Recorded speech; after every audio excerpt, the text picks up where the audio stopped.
Vamos a Dubái, ahora sí, COP28 allí.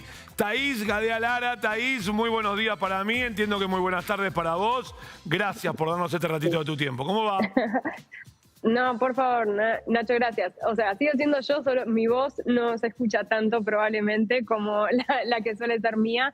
Entre acá aire acondicionado, el calor, la contaminación del aire, que todas las veces que chequeaban la app era poco saludable, esto es lo que queda. Y sobre todo esto es lo que queda después de 12 días, porque hoy teóricamente tiene que estar terminando la COP28, que es la Conferencia de Naciones Unidas sobre Cambio Climático, y eso es muy difícil que ocurra. De hecho, el presidente de la COP28, Sultan Al-Jaber, había dicho que su deseo era que esto termine hoy a las 11 de la mañana de Dubái, y son ya casi las 6 de la tarde, y no pareciera que eso llegue a ocurrir. Y un poco recapitulando, Nacho, o sea, ¿por qué es que no estamos llegando, ¿no?, a un final en fecha de la COP28, pero sobre todo a que tenga, ¿no?, un resultado ambicioso? Porque, bueno, en esta COP siempre el protagonismo fue el hecho de que haya un resultado contundente respecto de la salida de los combustibles fósiles y que haya un vocabulario en los textos finales, ¿no?, que sean contundentes respecto de eliminar progresivamente los combustibles fósiles, todos ellos, o sea, carbón, petróleo y gas, hasta lo que es, ¿no?, su terminación, pero sobre todo también que ese lenguaje esté acompañado de lo que hace de que sea una transición justa y que haya equidad. Es decir, que no es lo mismo quiénes son los países que tienen que empezar, ¿no?, con esa transición, y que además esos países más desarrollados, que son los que primero tienen que hacer los cambios, tienen que cumplir con sus compromisos de financiamiento y dar nuevos compromisos de financiamiento para ayudar a países en desarrollo, como por ejemplo la Argentina. Lo que ocurrió en las últimas 24 horas es que el presidente de la COP28, muy cuestionado desde el inicio, porque es un CEO petrolero básicamente, o sea, es el CEO de la compañía estatal de petróleo de Emiratos Árabes Unidos, ayer presentó un texto que generó muchísimo rechazo por parte de algunos países, entre ellos la Unión Europea, lo que hace al conjunto de negociación de los países insulares, países también de la región de América Latina, porque no hay un lenguaje ambicioso respecto a esto del compromiso de salir de los combustibles fósiles. ¿Y por qué el foco en combustibles fósiles? Básicamente porque son los responsables de la mayor, ¿no?, generación de gases de efecto invernadero, que es causante del cambio climático. Thaís, poniéndome a prueba de lo que nos enseñaste el año pasado, entiendo que ahora, a ver, el año pasado era, bueno, que la transición no sea una transición eterna, y ya en este documento ni siquiera nombramos la transición. Ya ni siquiera, o sea, mirá, ya no estamos más en transición, cortémoslo ya.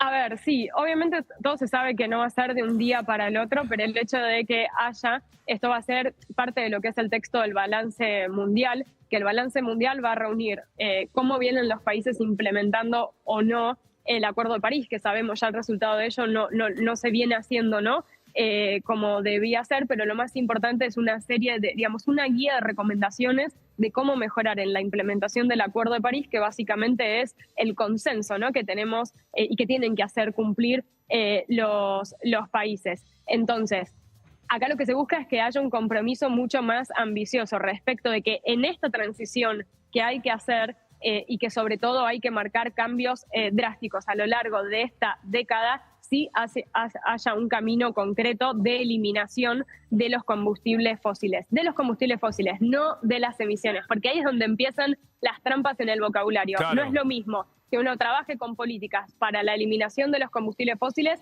a que uno diga voy a reducir las emisiones de los combustibles fósiles, porque ese es en definitiva el lenguaje que le gusta a los países petroleros, a la industria, ¿no?, de los combustibles fósiles, porque de esa forma, bueno, con reducir las emisiones, con tecnologías de captura de carbono, que se saben que hoy son costosas y que todavía no se pueden utilizar a gran escala, como que perpetúan, ¿no?, el uso y nunca terminan. Es como que reducen las emisiones, pero sigue la producción de combustibles fósiles. Por eso, porque vos ahí, yo siempre pienso en qué pregunta me va a hacer como abogada del diablo, Nacho, y digo, bueno, vos me puedes decir, todo esto al final es el lenguaje, y sí, porque el lenguaje que aparece en los textos y en las decisiones es en definitiva después lo que marca la responsabilidad o no, exacto. Claro. Y por eso hay que tener mucho cuidado, ¿no? No es lo mismo si hay podrían a deberían, no es lo mismo si dice hay que hacer todo esto a elijan una de estas opciones. Entonces, cuando aparecen los textos, es que hay que tener mucho cuidado en ese lenguaje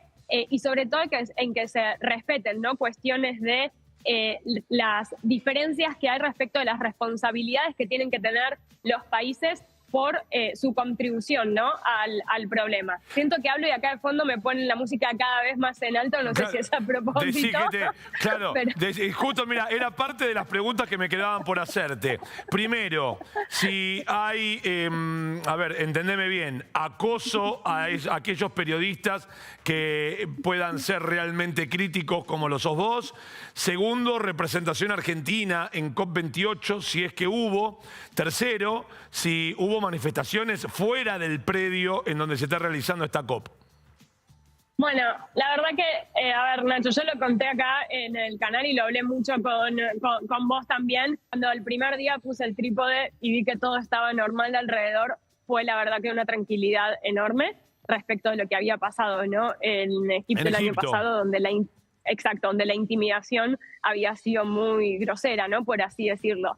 Dicho lo cual, no quiere decir que aquí de alguna u otra manera, quizás a través de cuestiones tecnológicas, estén viendo o estén atentos a qué es lo que publiquemos. Sí se vio, o sea, muy visible de que la presidencia de la COP28, la de Emiratos Árabes Unidos, estaba muy pendiente de lo que decía la prensa, y cuando la prensa mostró lo que el presidente había dicho respecto de que no había ciencia sobre la cual basar de que hay que eliminar no progresivamente los combustibles fósiles, al día siguiente apareció en conferencia de prensa sentado al lado del chair del IPCC, que es, digamos, que el órgano que reúne a los científicos climáticos del mundo. O sea, sí hubo cuestiones en las que se notó mucho que les importaba mucho lo que se decía de la presidencia de Emiratos Árabes Unidos. Por lo demás, fue bastante como tranquilo el hacer diario. Insisto con esto. Fue de las COPs en las que el Wi-Fi nunca se cayó, así que eso también para mí indica de cómo están usando quizás, ¿no?, okay, la tecnología. Después, sobre movilización, me parece importante tu pregunta porque es el segundo año consecutivo en que la tradicional movilización que hace la sociedad civil no se puede realizar fuera de lo que es el predio, sino que se realiza aquí, bajo, digamos, lo que es suelo, ¿no?, de Naciones Unidas. O sea, se realizó hace 2 días dentro del predio y el tema estuvo sobre todo vinculado a lo que es la relación, ¿no?, entre los conflictos bélicos y también la industria de los combustibles fósiles y las dependencias ahí que se generan. Y participación argentina sí, hubo y la hay, porque hasta que esto no termina, o sea, los países están aquí. Obviamente hubo cambio de gobierno en Argentina. Desde el primer momento, lo que yo supe desde lo que fue la delegación argentina es que desde la Cancillería del gobierno de Milei habían aprobado las instrucciones con las que vino la delegación. Entonces ahí hubo una suerte de acuerdo, ¿no?, de decir, bueno, como esto empezó el 30 de noviembre, vinieron representantes, ¿no?, de lo que era el gobierno de Alberto Fernández, pero con instrucciones que fueron acordadas entre ambas cancillerías, o sea, entre la Cancillería del gobierno de Alberto Fernández y la Cancillería de Javier Milei. Y el 10 vino aquí Marcia Levagui, que va a ser, digamos, como representante de lo que es el gobierno de Cancillería de Javier Milei, en donde tuve la oportunidad de conversar con ella. Vino a traer tranquilidad a las partes de que Argentina va a continuar con lo que es, digamos, el compromiso del Acuerdo de París. Así que, a diferencia quizás del gobierno de Donald Trump y a diferencia quizás de lo que se había dicho antes, ¿no?, Argentina no se va a salir del Acuerdo de París y va a continuar con política climática. Eso es lo que se sabe al momento. Después creo que hay todavía todo un organigrama, porque al no haber Ministerio de Ambiente y pasar a ser una subsecretaría, ¿no?, debajo de una gran secretaría junto con Turismo y Deportes, que otro día podemos discutir por qué están esas 3 áreas, ¿no?, juntas. Claro. Hay que ver cómo ahí lo que es el trabajo para la acción climática entre Cancillería y el área que corresponda, ¿no?, de la Subsecretaría de Ambiente, continúe después en la próxima COP. Pero creo que sí, si me preguntás, o sea, fue bueno primero que las instrucciones y la posición que tuviera Argentina haya sido aprobada, ¿no?, por ambos gobiernos para lo que era la suerte de transición aquí en la COP, y segundo, que venga ya una representante del gobierno para tener reuniones bilaterales y para así decirle al mundo como, che, vamos a seguir en esto, nos importa la política climática, y creo que sobre todo no era inteligente, no continuar con política climática, Claro. sobre todo pensando que la discusión de financiamiento es algo que a un país como Argentina le tiene que importar. Thaís, te agradezco enormemente, un gustazo tenerte al aire, como siempre. Beso enorme, que tengas un lindo regreso. No sé cuándo pensás regresar a la Argentina, en algún momento. No, sí, ya en 2 días vuelvo, así que Dale. esto va a seguir probablemente hasta mañana. Quizás mañana podemos ver de hacer otra salida en función de cómo sigan acá las cosas, porque estamos en ese momento en el que ahora quizás aparece un nuevo documento o ahora se llama plenario y todo va cambiando, pero yo creo que mínimo un día más esto se va a atrasar. Así que si mañana seguimos aquí, volvemos a hacer una salida, si te parece. Beso enorme, Thaís. Muchas gracias. Gracias, Nacho.